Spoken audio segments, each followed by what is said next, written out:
जहा नहीं चैना वहा नहीं रहना, असं छगन भुजबळ जे म्हणाले होते, आता त्यांना चैन मिळालेले राष्ट्रवादी काँग्रेसमध्ये. आता ते राज्यसभेवर जाणार आहेत खासदार म्हणून, आणि आपला पुतण्या समीर भुजबळ याच्या गळ्यामध्ये कॅबिनेट मंत्री पदाची माळ टाकणार आहे.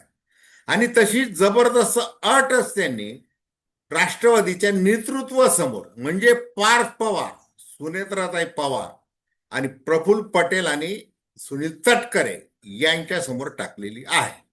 आता मुख्यमंत्री देवेंद्र फडणवीस यांनी या सगळ्या सौदेबाजीला हिरवा कंदील दाखवण्याची फक्त औपचारिकता उरलेली आहे. काल दोन बैठका झाल्या.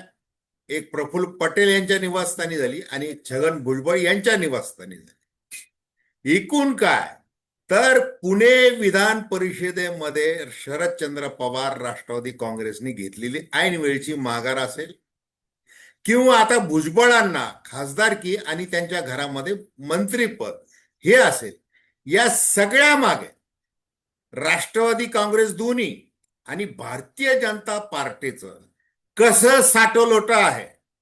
म्हणजे जे निष्ठावान कार्यकर्ते असतील किंवा सर्वसामान्य नागरिक असतील, त्यांना वेड्यात काढण्याचा कसा उद्योग झालेला आहे, आणि राजकारण हे पडद्याआड नेमकं कसं चालत असतं, त्याचं एक उत्तम उदाहरण म्हणून आपण चर्चा करू. नमस्कार, जय महाराष्ट्र. मी डॉक्टर अनिल फळे. माझी आपल्याला विनंती की चॅनल सबस्क्राईब करावं, सबस्क्राईबचं बटन दाबावं आणि आपली प्रतिक्रिया बिनधास्तपणे नोंदवावी. हे बघा, शरदचंद्र पवार हे राजकारणातलं एक मोठं बुजुर्ग नाव. त्यांना आता निवृत्त व्हायचं आहे, आणि ते निवृत्त होण्याची घोषणा करण्यापूर्वी दोन्ही राष्ट्रवादीची ताकद निर्माण करायची आहे. तिकडे वर दिल्लीलाही मैत्री जपायची आहे, आणि महाविकास आघाडीला देखील आम्ही असं काहीही करणार नाही असं देखील दाखवायचं आहे.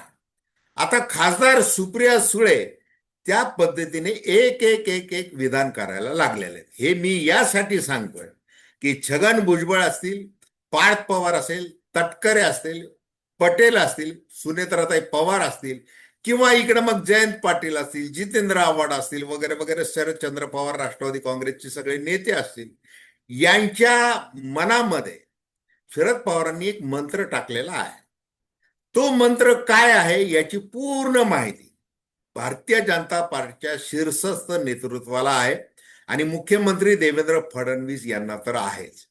आता तुम्ही म्हणाल की असं कसं, तर हे असंच असतं. पडद्याआडचं राजकारण हे असंच असतं. सगळा घटनाक्रम आपण लक्षात घेतला पाहिजे. हे बघा, पार्थ पवार यांची जी काही हुकुमशाही आहे, त्यांच्या हातात पक्षाच्या सगळ्या नाड्या त्यांनी ठेवलेल्या.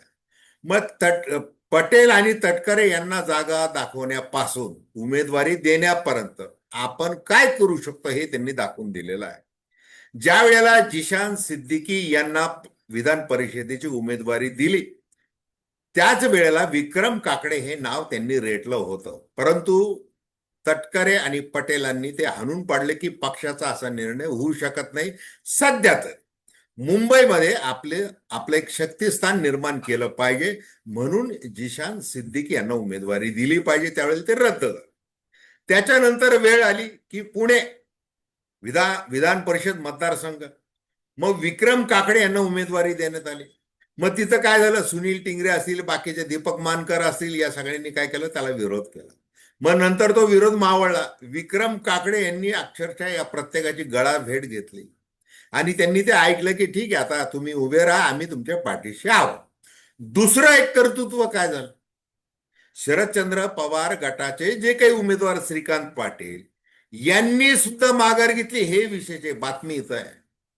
मग प्रशांत जगताप यांनी, काँग्रेसचे नेते म्हणून तिथले स्थानिक पुण्याचे, त्यांनी प्रचंड नाराजी व्यक्त केली. हर्षवर्धन सपकाळ यांनी देखील नाराजी व्यक्त केली. मग त्यांना उत्तर आता द्यायचं काय? शरदचंद्र पवार राष्ट्रवादी काँग्रेस ही महाविकास आघाडीमध्ये आहे की नेमकी कुठे आहे, असा प्रश्न सगळ्यांना पडलेला आहे.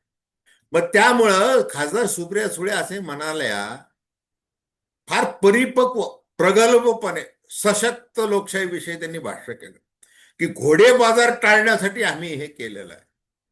खरं तर महाविकास आघाडीमध्ये प्रचंड असं नैराश्य पसरलेलं आहे. कारण की एकमत होत नाही. लढायचं तर आहे, पण या आपसामध्येच पटत नाही. बरं, प्रत्येक पक्षामध्ये देखील पटत नाही. हा भाग अजून वेगळा आहे. तर आता ती माघार घेण्यात आलेली आहे. आणि मग विक्रम काकडे बिनविरोध आता निवडून आलेले आहेत. आता हे झालं. मग त्याला मुख्यमंत्री देवेंद्र फडणवीस यांनी जे भारतीय जनता पार्टीचे जे बोलके धनवान जे काही खासदार आपले होते, संजय काकडे यांचा मुलगा जर उभा राहत असेल, तर मग भारतीय जनता पार्टीचा जो काही आग्रह पुण्याचा की ही जागा आपल्याला पाहिजेत, परंतु तसं न करता त्यांनी महाविकास आघाडीला दिली. आणि जिथं काँग्रेसला वाटत होतं की आपला उमेदवार उभा राहायला पाहिजे, परंतु शरदचंद्र पवार राष्ट्रवादी काँग्रेसने आग्रह धरला की सातारा आणि पुणे आम्हाला द्या. आणि घेऊन केलं काय, तर माघार घेतली, लढलेच नाही. हे कसं काय झालेलं आहे? हे सरळ सरळ ठरवून झालेलं आहे.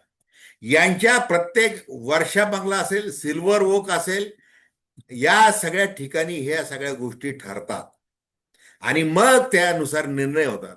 बाकी कार्यकर्त्यांसाठी, नागरिकांसाठी तात्विक कसं बोलायचं, काय बोलायचं, हे सगळं गणित आखलेलं असतं. आता छगन भुजबळ जे आहे, हे ओबीसीचे नेते आहेत. त्यांना प्रदीर्घ असं राजकारणाचा अनुभव. राष्ट्रवादी काँग्रेस ज्या वेळेला स्थापन झाली 10 जून 1999ला, त्यावेळेला ते पहिले प्रदेशाध्यक्ष आणि अतिशय तालेवार असे नेते. हे तालेवार नेते जर महाराष्ट्रामध्ये जर राहिले, तर आपल्याला बऱ्याच गोष्टींची कसरत करावी लागेल, उठभाषा काढाव्या लागतील यांच्यासोबत. त्यापेक्षा त्यांची जी इच्छा आहे, राष्ट्रीय राजकारणामध्ये गेलं पाहिजे, दिल्लीमध्ये गेलं पाहिजे, खासदार झालं पाहिजे. आणि अमित शहा आणि नरेंद्र मोदी यांची इच्छा लोकसभेलाच होती की त्यांना नाशिक लोकसभा मतदारसंघामधून उभं केलं पाहिजे राष्ट्रवादी काँग्रेस. तसा निरोप त्यांनी तटकरे आणि पटेल यांच्या मार्फत त्यांना दिला होता, परंतु तो निर्णय झाला नाही. अजितदादा पवार आणि ते बराच महिनाभर ते सगळं चाललं. शेवटी छगन भुजबळ यांनी जे काही बाशिंग बांधले होते गुडघ्याला की आता लोकसभा लढवायची, दिल्लीमध्ये जायचं, ते त्यांना उतरवून ठेवावं लागलं, कारण की निर्णय झाला नाही. त्याच्यानंतर मी काय तुमच्या हातातलं खेळणं आहे का, तटकरे पटेल तुम्ही मला काही बोलताल असं. त्याच्यानंतर मंत्रिपद देण्यात आलं नव्हतं मध्यंतरीच्या काळामध्ये. त्यावेळेला ते प्रचंड नाराज झाले. मग समता परिषद वगैरे ते सगळं शक्ती प्रदर्शन झालं. त्याच्यानंतर आता ज्या वेळेला मंत्रिपद आहे, मिळालेलं आहे, ते ते तर त्याच्यावर हक्क आहेच आहे. राजकीय दृष्ट्या छगन भुजबळांचा तो अधिकार आहेच आहे. मग आता मात्र मला खासदारही करा आणि मंत्रिपद देखील भुजबळ कुटुंबामध्ये द्या, समीर भुजबळ यांना द्या. त्याचं काय कारण आहे? त्याचं समर्थन कसं करायचंय की मलाच कसं सगळं पाहिजे, माझ्या इच्छेनुसार सगळंच कसं पाहिजे? त्याचं कारण असं आहे, सुनील तटकरे तुमच्या घरामध्ये खासदारकी आहे, प्रदेशाध्यक्ष पद आहे, भलं ते काढलेलं असेल कंसामध्ये, ते पद आहे, तुम्ही खासदार आहात, तुमची मुलगी कॅबिनेट मंत्री आहे, पुन्हा अनिकेत तटकरे विधान परिषदेवर बिनविरोध पुन्हा निवडून आणलेले आहे. म्हणजे तुमच्या घरामध्ये 3 पद आहेत, मग माझ्या घरामध्ये जर 2 पद राहिले तर हरकत काय तुमची? अशा पद्धतीने त्यांनी काल वक्तव्य केलं नाही, तर त्यांनी ती बाजू अतिशय जोरकसपणे लावून धरलेली आहे. मग हा जो राष्ट्रवादी काँग्रेसमध्ये म्हणजे घड्याळावाली राष्ट्रवादी काँग्रेसमध्ये जे काय ठरलेलं आहे, आता पार्थ पवार यांनी देखील, आता कसं आहे की हे नेते जर आपल्या समोर असं तसं करत असेल, तर त्याच्यामध्ये जी काही तडजोड, साटेलोट, सौदेबाजी वगैरे वगैरे हे जर करायचं असेल, तर आपल्याला यांना तात्काळ बाहेर काही काढता येणार नाही. किंवा एकदम त्यांना सोडून पक्ष काय चालवता येणार नाही, हे लक्षात आलेलं आहे. आणि शरदचंद्र पवार स्वतः, पवार साहेब ज्या वेळेला तटकरेंनाही वेळ देतात, त्यांची स्तुतीही करतात, पटेलांची स्तुती करतात. याचा अर्थ काय? याचा अर्थ सरळ असा आहे की दोन्ही राष्ट्रवादी काँग्रेसवर शरद पवारांचा ताबा आहे. त्यानुसार ते सगळे सूत्र हलवतात, हे करतात. आणि भारतीय जनता पार्टीला महाविकास आघाडीमध्ये या पक्षाबद्दल, शरदचंद्र पवार राष्ट्रवादी काँग्रेसबद्दल बद्दल जर संभ्रम निर्माण होत असेल, तर तो खुशाल होऊ द्यावा. हे शेवटी अजून 2029 यायला वेळ आहे. काय निर्णय व्हायचे ते होत राहतील.